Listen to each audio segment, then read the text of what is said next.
On today's Bible reading, we'll continue with the book of Psalms from chapter 13 to 15 and also Acts chapter 19 from verse 21 to 41. Starting with Acts chapter 19 from verse 21.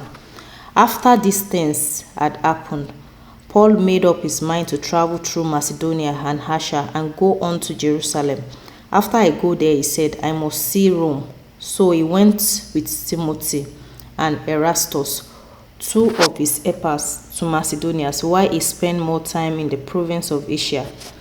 It was at this time that there was a serious trouble in Ephesus because of the way of the Lord. A certain silversmith named Demetrius made silver models of a temple of the goddess Artemis, and his business brought a great deal of profit to the workers. So he called them all together with others whose work was like theirs and said to them, Men, you know that our prosperity comes from this work. Now, you can see and hear for yourself what this fellow Paul is doing.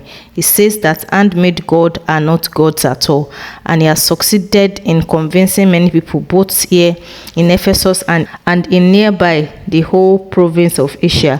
There is the danger then that this business of ours will get a bad name. Not only that, but there is also the danger that the temple of the great goddess Artemis will come to mean nothing, and that our greatness will be destroyed, the goddess worshipped by everyone in Asia and in all the world. As the crowd heard this word, they became furious and started shouting, Great is Artemis of Ephesus. The uproar spread throughout the whole city. The mob grabbed Gaius and Aristarchus, two Macedonians who were traveling with Paul, and rushed up with them to the theater. Paul himself wanted to go before the crowd, but the believers would not let him. Some of the province authorities who were his friends also sent him a message begging him not to show himself in the theater. Meanwhile, the whole meeting was in an uproar. Some people were shouting one thing, others were shouting something else, because most of them did not know why they had come together. Some of the people concluded that Alexander was responsible, since the Jews made him go up to the front. Then Alexander motioned with his hand for the people to be silent, and he tried to make a speech of defense. But when they recognized that he was a Jew, they all shouted together the same thing for 2 hours. Great is the Artemis of Ephesus. At last, the city clerk was able to calm the crowd. Fellow Ephesians, he said, everyone knows that the city of Ephesus is the keeper of the temple of the great Artemis and of the sacred stone that fell down from heaven.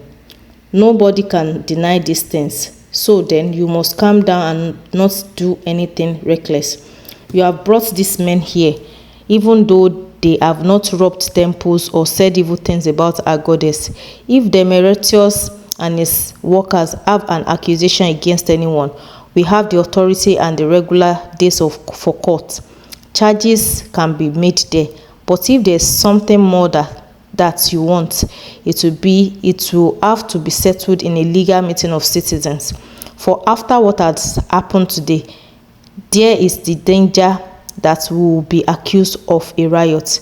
There is no excuse for all this uproar, and we would not be able to give a good reason for it. After saying this, he dismissed the meeting. Now we'll look at Psalm chapter 13 to 15. Chapter 13. How much longer will you forget me, Lord? Forever? How much longer will you hide yourself from me? How long must I endure trouble? How long will sorrow fill my heart day and night? How long will my enemy triumph over me? Look at me, O Lord my God, and answer me. Restore my strength, and don't let me die. Don't let my enemies say, we have defeated him. Don't let them gloat over my downfall. I rely on your constant love. I will be glad because you will rescue me. I will sing to you, O Lord, because you have been good to me. Chapter 14. Fools say to themselves, there is no God. They are all corrupt, and they have done terrible things. There is no one who does what is right. The Lord looked down from heaven at us, human, to see if there are any who are wise, any who worship him. but they have all gone wrong.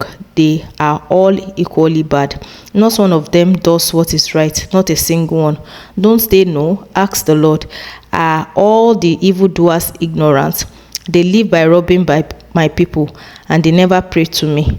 But then they will be terrified, for God is with those who obey him. Evildoers frustrate the path of the humble, but the Lord is their protection. I pray that victory will come to Israel from Zion. How happy the people of Israel will be when the Lord makes them prosperous again. Chapter 15.